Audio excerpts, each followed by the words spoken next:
Sta per iniziare il convegno dal calice al telecomando, come la comunicazione e i sistemi di telecomunicazione rappresentano il wine and food. Qui in nostra compagnia Andrea Marcato, noto giornalista. Volevamo chiederle quali sono i nuovi modi di rappresentare il vino, la gastronomia in generale in TV.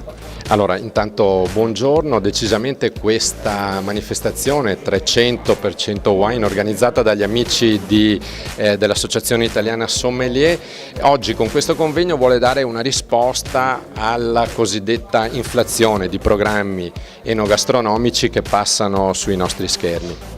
Abbiamo dei relatori d'eccezione come Giacomo Zitto e il professor Vincenzo Russo dello IULM di Milano, che ci aiuteranno a comprendere e a capire la vera sfida degli anni a venire, cioè di portare il vino italiano alle massime eccellenze, come fanno, ahimè, i cugini francesi e come ci stanno tallonando da vicino i cugini spagnoli. Noi abbiamo molto più di loro, perché abbiamo un terroir alle spalle del vino molto più importante, per cui oggi davvero andremo a scoprire che cosa si può fare di concreto per migliorare la situazione del vino italiano.